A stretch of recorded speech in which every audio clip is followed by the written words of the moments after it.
ज़िंदगी मौत तो अल्लाह के हाथ में है।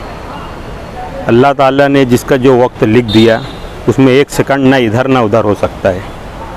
मौत बरहक है, लेकिन किसी का इंतकाल, कुछ लोग ऐसे रहते हैं जिनका इंतकाल होना उनके ख़ानदान के अलावा पूरे शहरियान के लिए एक गमज़दा माहौल बना जाता है। और उसी इंतकालों में एक नाम शेख खलील भाई का है हमारे, जो जिनके इंतकाल के बाद सारा शहर का माहौल गमज़दा हो गया। और ये गमज़दा माहौल सिर्फ इसीलिए ऐसे ही नहीं हुआ, यकीनन वो ऐसी शख्सियत थी कि जो शहर पर उनका नाम छाया हुआ था। ज़मीन की दुनिया के बेताज और बेदाग बादशाह थे वो। मैं समझता हूँ कि शायद उतना साफ़ सुथरा धंधा करने वाला ज़मीन की दुनिया में शायद ही अब कोई आए।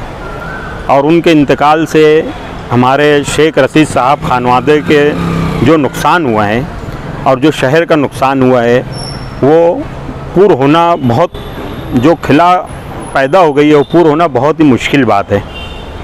शेख खलील साहब के इंतकाल पर जिस तरह रात में लोग 3 बजे तक मैयत में शामिल थे, 3 बजे 4 बजे तक जो लोग मैयत में शामिल थे, ये इस बात की गमाज़ी पेश करता है कि लोगों के दिलों में उनके लिए कितनी जगह थी। शेख खलील साहब के पूरे शहर में जो गरीब लोग हैं, ऐसे जो परेशान लोग हैं, जो ज़रूरतमंद लोग हैं, उनकी ऐसी खिदमत किए कि उनके दाहिने हाथ से खिदमत किए, बाएं हाथ को खबर ना लगे, ऐसी खिदमत किए। उनके इंतकाल के बाद ये चीज़ सामने आई कि उनके चाहने वाले कितने लोग थे। वरना मैं तो ये देखता हूँ कि मैयत में 12-1 बजे के बाद जब कोई मैयत होती है तो कुछ ही लोग मैयत में रह जाते हैं, बाकी सब लोग अपने अपने घर चले जाते हैं। लेकिन शेख खलील भाई हमारे जो थे, उनकी ऐसी मोहब्बत उन्होंने दुनिया में लोगों को दे कर गए कि लोग उनकी तदफीन के आखिरी लम्हे तक उनके साथ रहे।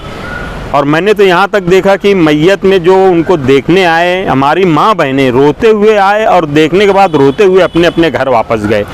ये एक चीज़ पेश करता है कि वाकई वो दिलों में लोगों के राज करते थे और वो एक ऐसी शख्सियत थे जिनके जाने की वजह से हमारे शहरियान में जो लोग की उन्होंने खिदमत की है वो गमज़दा हो गए और उनके गम आप शायद ता हयात तक लोग ना भूल सकेंगे।